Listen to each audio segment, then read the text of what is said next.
صباح الخير.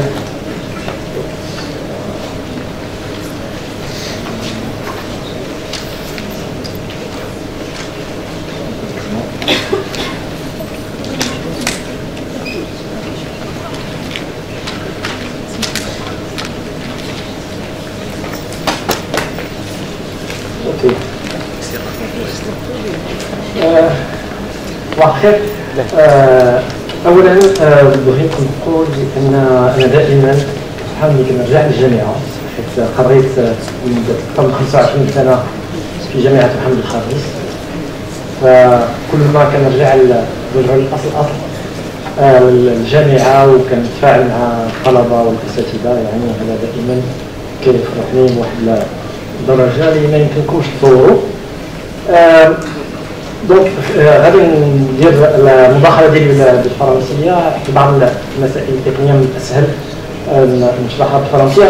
Je vais m'excuser d'abord auprès de tous ceux qui connaissent bien l'intelligence artificielle, parce que je vais revenir sur des notions qui me semblent très importantes avant de parler de quoi que ce soit d'autre, des notions qui sont très importantes avant de réfléchir à tout ce qui est mentionné dans ce séminaire. La première des choses, et la première idée qui est fausse, c'est que c'est récent. C'est très vieux. C'est très vieux. Philosophiquement, c'est très vieux. Vous voyez que même techniquement, l'intelligence artificielle est très ancienne. Elle date donc des années 40, avec les premiers ordinateurs. Donc dès 1943, il y a eu les premières idées. Et vous avez certainement dû l'entendre à plusieurs reprises. En 1956, la première fois, on a parlé d'intelligence artificielle. Il y a quelqu'un qui a lâché le terme. C'est un professeur McCarthy aux États-Unis. Et il a parlé d'intelligence artificielle et c'est resté dans... Alors donc vous voyez, 56, 2024, ça fait un petit moment. Et dès 1970, les premiers succès sont là. La navette spatiale, par exemple, avait un certain nombre de ces opérations qui étaient gérées par intelligence artificielle, donc dès les années 70, ce qui a permis de faire des choses qu'on ne pouvait pas faire auparavant. Les premières applications réellement opérationnelles donc datent des années 70-80. Et quand on parle de ces très vieux, j'aimerais insister sur le fait que c'est très vieux même au Maroc. C'est-à-dire que le premier cours d'intelligence artificielle, en tout cas, c'est dommage qu'il soit parti, hein, le secrétaire général du ministère, ils ont oublié qu'à l'université Mohamed V, à l'école Mohammedia d'ingénieur, le premier cours a eu lieu en 1989 et ne s'est jamais arrêté. C'est-à-dire que de 1989 à aujourd'hui, tous les étudiants qui sont parfaits en génie informatique à l'école Mohammedia ont eu un cours d'intelligence artificielle. Donc ça fait 35 ans que l'IA est enseignée au Maroc. Et au-delà de ça, à partir de 91-92, il y a eu un laboratoire d'intelligence artificielle à l'école Mohammedia d'ingénieur qui a fait des applications. Il y a des collègues de la santé. On a fait un système de gestion des urgences à l'hôpital Avicenne. Ça devait être en 93 ou en 94. C'était dans le cadre d'une thèse d'une étudiante de l'école Mohammedia. Le problème à l'époque, c'est que l'ordinateur pour faire tourner ça était tellement cher que l'hôpital ne pouvait pas se le permettre.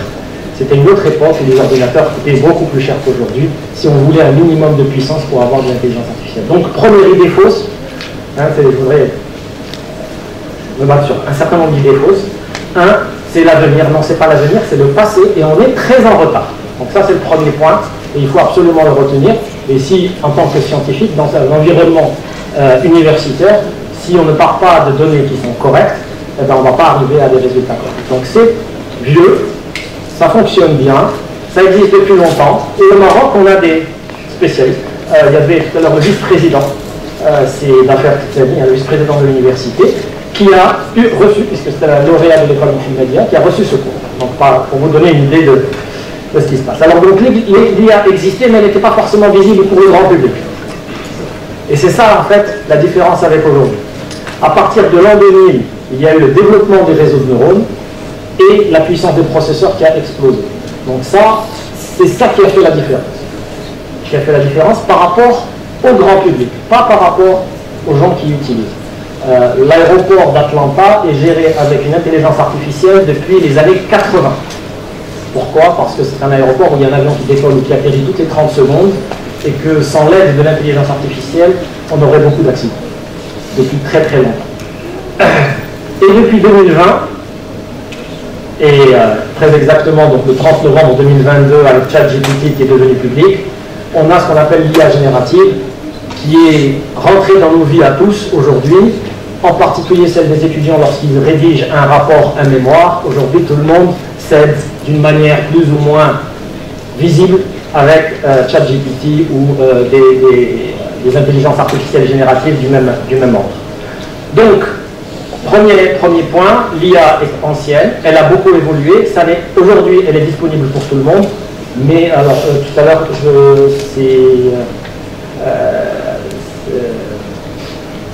من عيلو وثق المملكة أتكلم على الذكاء الاصطناعي et les applications militaires. Effectivement, et les applications militaires sont très anciennes et beaucoup d'erreurs militaires d'ailleurs ont été faites à cause de l'intelligence artificielle. Alors, pourquoi je veux faire un point aussi d'un point de vue technique très rapide? Pourquoi les données sont importantes au niveau de l'intelligence artificielle? Parce que tout le monde dit que les données, c'est le carburant de l'intelligence artificielle, on est obligé d'avoir des données, on est obligé, et c'est pour ça que quand Admino m'a demandé de faire un exposé, j'ai pensé que l'orientation de données est très importante, surtout comme on va le voir qu'on a pas mal de problématiques autour de ça.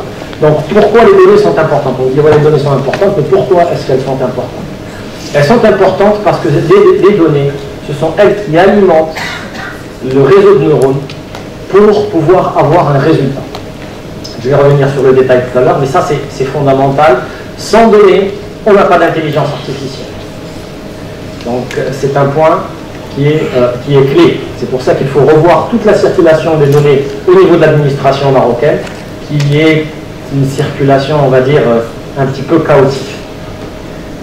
Comment ça fonctionne, les réseaux de neurones artificiels? En fait, c'est exactement comme nous, comme les êtres humains. Qu'est-ce qu'on fait? Comment on fait pour reconnaître un chien? On voit un premier chien, et quand on voit un renard, on dit bah, c'est un chien. Non, on voit un deuxième chien, un troisième chien, un dixième chien.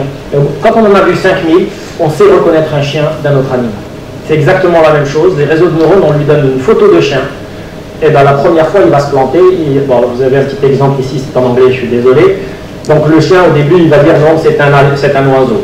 La deuxième fois, il va dire non, c'est un coucher de soleil. Et ainsi de suite. Mais au bout d'un certain nombre d'entraînements, alors il est clair que si je lui montre 1000 chiens, il y aura un certain niveau de qualité. Si je montre 1 million de chiens, c'est un autre niveau de qualité. Si je montre 1 milliard de chiens, ça sera encore un autre niveau de qualité. Quand je vais montrer 1 milliard de chiens, j'ai 99,999 chances sur 100 pour qu'il ne se trompe jamais. Donc l'apprentissage avec les données est fondamental. Et ça, c'est le premier niveau. C'est exactement comme si j'ai un enfant qui vient de naître. Cet enfant, si je ne lui apprends pas des choses, eh ben, il ne va rien savoir faire. L'avantage de l'intelligence humaine, c'est qu'on est capable d'apprendre tout seul, entre guillemets. Un enfant qui est dans la nature va apprendre tout seul. Ce que ne sait pas encore faire l'intelligence artificielle, disons les logiciels d'IA. Alors, pourquoi ça a évolué à partir du début des années 2000? Deux raisons importantes. On revient aux données. Aujourd'hui, vous voulez avoir des informations sur n'importe quoi, elles sont disponibles sur Internet. Si vous voulez avoir un jeu de données pour entraîner une intelligence artificielle, vous voulez des photos de chiens, le chien. Vous voulez des photos de chiens, et bien vous allez sur Internet, vous allez pouvoir télécharger des millions de photos de chiens. C'est très facile, c'est gratuit, c'est disponible. Donc je vais pouvoir télécharger toutes ces informations-là et entraîner mon intelligence artificielle. Maintenant, cette intelligence artificielle, elle ne tourne pas toute seule. Comme j'ai dit tout à l'heure, malheureusement, au niveau de l'hôpital Avicenne, ils n'avaient pas les moyens d'acheter un ordinateur suffisamment puissant en 92-93. Aujourd'hui, on est sur une autre catégorie de prix. C'est-à-dire que les ordinateurs de relativement bon marché permettent de faire tourner des modèles d'intelligence artificielle assez facilement. Donc, il y a deux choses qui sont arrivées. Les informations sont disponibles pour pouvoir entraîner, mais également, les processeurs sont pas chers. Et d'où la guerre, hein, vous entendez parler des tensions entre la Chine et Taïwan. Il faut savoir que Taïwan produit à peu près 70% des puces de haut niveau dans le monde. Tout ce qui est processeur est produit à Taïwan. Si jamais il y a une guerre là-bas, notre monde actuel va ralentir. Il ne va pas s'arrêter, mais il va ralentir. Alors, c'est juste une petite anecdote. Ce qui est intéressant, c'est pourquoi il y a eu ce développement des processeurs en termes de prix, qui ont baissé le prix. Et c'est quelque chose à laquelle personne n'avait pensé, c'est à cause des consoles de jeux. Vous avez tous entendu parler de PlayStation, si vous ne l'avez pas utilisé vous-même, vos enfants, vos petits-enfants l'utilisent.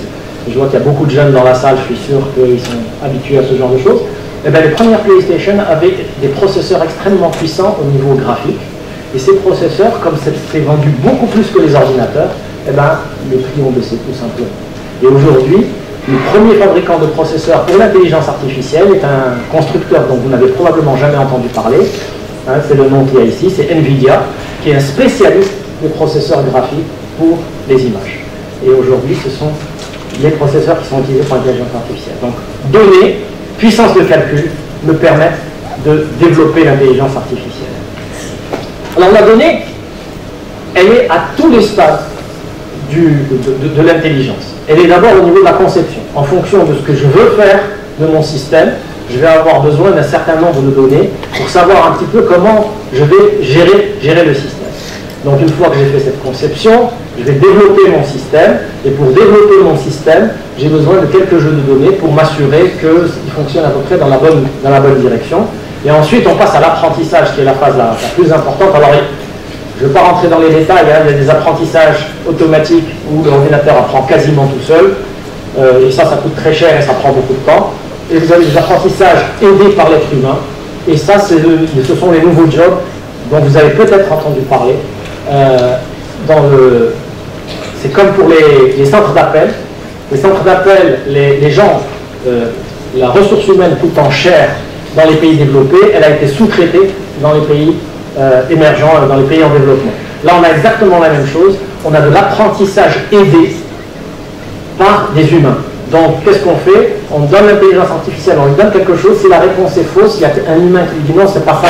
Le résultat, c'est autre chose. Et cet apprentissage aidé, ce sont des gens qui sont dans des centres, qui font ça de manière régulière, tous les jours. Et c'est un travail extrêmement fastidieux, surtout qu'on oublie que sur Internet, il y a beaucoup de choses qui ne sont pas jolies à voir et qui sont obligés de gérer ces choses qui ne sont pas jolies à voir. Et aujourd'hui, dans les entreprises qui gèrent ça, il y en a beaucoup en Inde en particulier, il y a beaucoup de dépression parce que les gens voient des choses qui sont des choses qu'un être humain ne peut pas supporter sur une longue période. Donc ça, c'est au niveau de l'apprentissage. Et ensuite, on commence à utiliser le système.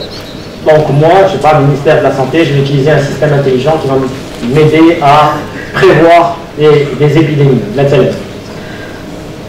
Et bien, au fur et à mesure que je l'utilise, les informations et la façon dont le système fonctionne permet de le faire évoluer.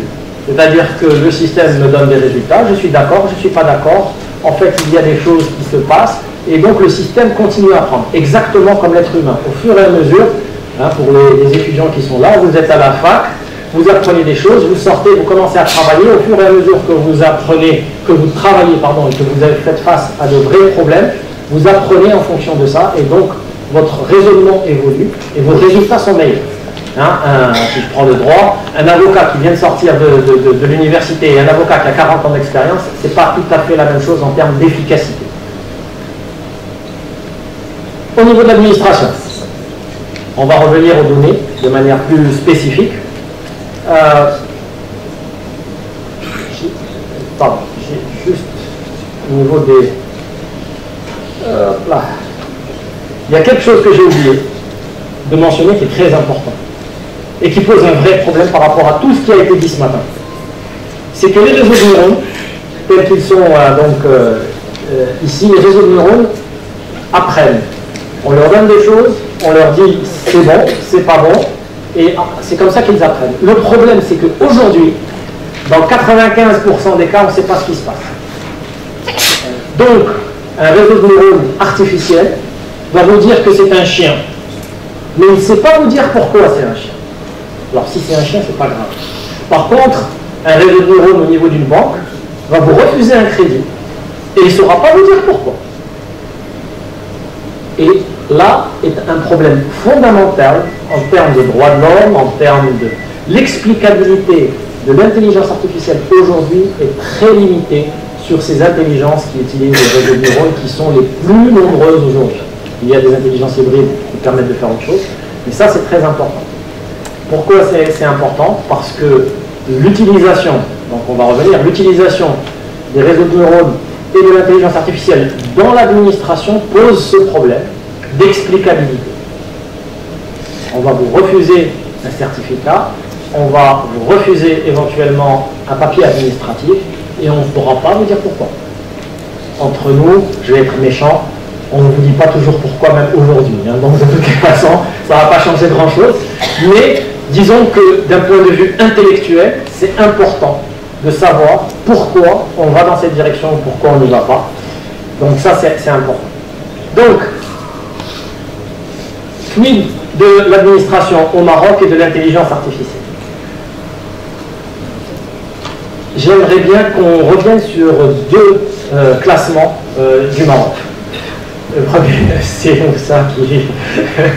Le premier, c'est le EGDI, c'est E-Government Development Index, qui est élaboré par les Nations Unies tous les ans. C'est l'index de développement du gouvernement électronique dans les pays, dans tous les pays. Il est fait pour tous les pays, tous les ans, et on a un résultat. Alors, il y a deux graphiques sur un graphique pour plus simple. Vous avez le rouge, en gros, qui est le classement du Maroc. Et plus le classement est bas, mieux le Maroc est positionné. C'est-à-dire qu'au début, on était 137e, et on termine l'année dernière, il y a 2 ans, en étant 100e. Le problème, vous le voyez, il est évident sur ce graphique, c'est qu'il y a eu une superbe évolution jusqu'à 2014, et à partir de 2014, on est reparti dans des classements qui ne sont pas bons. Donc on est descendu jusqu'à 80e. Moi, ce que j'aurais attendu en tant que citoyen, c'est qu'à partir d'ici, la courbe continue à descendre, et qu'aujourd'hui, on soit, je ne sais pas, 40e, 50e. Ce qui s'est passé ici, c'est qu'il y a eu un coup d'arrêt au niveau du développement du e-gov au Maroc, et puis on est reparti en hauteur, et aujourd'hui, on est autour de 100e, ce qui ne correspond pas réellement à notre position socio-économique de manière générale. Donc ça, c'est le premier élément. Ensuite, il y a les notes qui sont données. Et c'est cette note qui donne la position, bien sûr, par rapport aux autres. Alors, en bleu, c'est la note globale. Je ne vais pas vraiment m'intéresser, et je m'intéresse plutôt aux 3 autres éléments. Et c'est très important de les retenir parce qu'on adore les classements au Maroc. J'ai pris trop de temps? Ok. Donc, il y a le classement, j'espère que ce sera la même chose pour tout le monde. Donc, le classement, pourquoi le Maroc n'a pas un trop mauvais classement? À cause de la courbe jaune. Et la courbe jaune n'a rien à voir avec le e-gov. La courbe jaune, c'est le fait que vous ayez tous un téléphone dans votre poche. On est l'un des meilleurs pays en Afrique, voire au monde, en termes d'infrastructure de télécom. Donc, avec la pondération de l'infrastructure, elle remonte le niveau. Et si on prend juste la partie réellement e-gov, on est en bas. Donc, on n'est pas loin. Et si on prend l'intelligence artificielle de manière spécifique, donc ça, c'est Oxford Insights qui fait une préparation des gouvernements au niveau de l'IA, on n'est pas très bon au niveau de la région, qui est la région MENA. On n'est pas très bon. Et là, la même chose, vous voyez au niveau des notes, qu'est-ce qui fait monter la note? C'est l'infrastructure. Donc on peut se gargariser en disant on n'est pas si mauvais finalement, mais si on n'est pas mauvais à cause de l'IA, on n'est pas mauvais à cause de Maroc Télécom et de Wana et de Orange. Donc ce qui n'a rien à voir avec lui. Très rapidement, puisqu'on me dit que j'ai plus que 30 secondes pour vous dire le plus important de ce que j'avais à dire, c'est que aujourd'hui, au niveau de l'administration, vous le savez tous, les informations sont en silo. Chaque ministère a son propre système d'information. Voire dans chaque administration, chaque direction a sa propre information. Aucune connexion, aucune communication. Donc aucun moyen de mettre de l'intelligence artificielle. Comment voulez-vous que je fasse de l'intelligence artificielle au niveau d'un ministère si les directions ne se parlent pas entre elles et que les informations ne circulent pas? Donc ça, c'est